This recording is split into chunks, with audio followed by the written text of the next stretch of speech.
జై తెలంగాణ. అందరికీ నమస్కారం. మొన్నటిదాకా మనం చూసినాం, రైతులు కళ్ళాలలో వడ్లు కొంటలేరని చాలా పెద్ద ఎత్తున ఇబ్బంది పడ్డటువంటి పరిస్థితి. మనందరం కూడా రైతులకు సహాయం చేద్దామని వడ్లు కొనాలని డిమాండ్ చేసినాం. అయినప్పటికీ దాదాపు 8 నుంచి 10 కిలోల వరకు తరుగు అంటే కడతా తీసుకుంటూ కూడా రైతుల్ని ఇబ్బంది పెట్టి నానా హింసలు పెట్టి చివరికి అక్కడిక్కడ వదిలేసి రాష్ట్ర ప్రభుత్వం రైతుల్ని తీవ్రంగా నిర్లక్ష్యం చేసినటువంటి పరిస్థితిని గమనించినాం. ఒక పక్క రైతులతో రక్త కన్నీరు పెట్టిస్తున్నటువంటి రేవంత్ రెడ్డి ప్రభుత్వం, ఇంకొక పక్క చిన్న రైస్ మిల్లర్స్ ఎవరైతే ఉంటారో, రైస్ మిల్లర్స్ ఎవరైతే ఉంటారో వారిని కూడా తీవ్రంగా ఇబ్బందులకు గురి చేస్తున్నటువంటి పరిస్థితి కనబడతా ఉన్నది. ప్రధానంగా ఏదైతే రైతులు పండించేటటువంటి ధాన్యాన్ని ప్రభుత్వం కొని దాన్ని మిల్ చేసి మళ్ళీ రేషన్ షాపుల ద్వారా ప్రజలకు ఇచ్చేటటువంటి వ్యవస్థ మన రాష్ట్రంలో కొనసాగుతుంది. అయితే ఈ వ్యవస్థలో రైస్ మిల్లర్స్ ఉంటారు, అట్లానే బాయిల్డ్ రైస్ మిల్లర్స్ అని పెద్ద రైస్ మిల్లర్స్ ఉంటారు.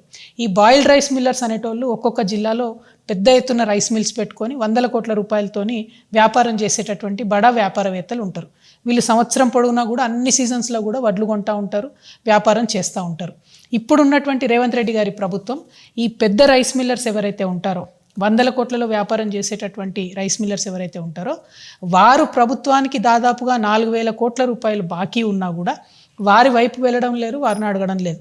కానీ ఏదైతే ఈ చిన్న రైస్ మిల్లర్స్ ఉంటారో, రైస్ మిల్లర్స్ ఉంటారో వాళ్ళు 10 లక్షల రూపాయల నుంచి 1 కోటి రూపాయల వరకు ఎంత అప్పున్నా సరే దొంగల్ని చూసినట్టు వాళ్ళని చూసుకుంటూ వాళ్ళ రైస్ మిల్స్ మీద పడి ఎంక్వైరీల పేరుతో వాళ్ళని వేధించి ముసుగులేసి వాళ్ళని దొంగలను అరెస్ట్ చేసినట్టు తీసుకుపోయి అరెస్ట్ చేస్తున్నారు.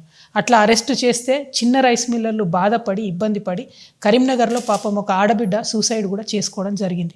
మరి ఇటువంటి దారుణమైన పరిస్థితుల్లో కూడా ఉత్తమ్ కుమార్ రెడ్డి గారు కానీ రేవంత్ రెడ్డి గారు కానీ మరి జరుగుతున్న పరిస్థితి ఏంటి, మోసం ఏంటి అని గ్రహించలేకపోతున్నారా, లేకపోతే చూసి చూడనట్టుగా పోతున్నారా నాకు అర్థమవుతలేదు. ఎందుకంటే ఇప్పుడు ఒక ఫ్రెష్ టెండర్ చూస్తున్నాం మనం. ఇది ఈ మధ్య కాలంలోనే టెండర్ చేయడం జరిగింది. ఇదేంది అంటే కేసీఆర్ గారి ప్రభుత్వం దిగిపోయేటటువంటి సమయంలో గోడౌన్లో ఏదైతే 1,40,000 టన్నుల దొడ్డు బియ్యం ఉన్నదో దానికోసం టెండర్ వేయడం జరిగింది. ఇంతకుముందు ప్రభుత్వం ఉన్నప్పుడు 48 రూపాయలతోని మన ఫిలిప్పీన్స్కు ఆనాడు టెండర్ వేసి అంతకుముందు ఉన్న రైస్ అమ్మిండ్రు. ఇప్పుడున్న ఈ 1,40,000 టన్నుల రైస్ని 21 రూపాయల 70 పైసలకు మాత్రమే టెండర్ తీయడం జరిగింది. టెండర్ డాక్యుమెంట్ చూస్తే ఇందులో 24 రూపాయలు అని ఉన్నది. కానీ మళ్ళా కూర్చొని ప్రైవేట్గా దాన్ని మేనేజ్ చేసి 21 రూపీస్ 70 పైసాకి ఒక కరీంనగర్కి సంబంధించినటువంటి పెద్ద రైస్ మిల్లర్ ఏదైతే 100 కోట్లకు పడగలెత్తున్నారో అటువంటి ఒక రైస్ మిల్లర్కి టెండర్ అప్పచెప్పడం జరిగింది. సరే, దీనికి వ్యతిరేకంగా చిన్న రైస్ మిల్లర్సు ఇతర మాలాంటి వాళ్ళు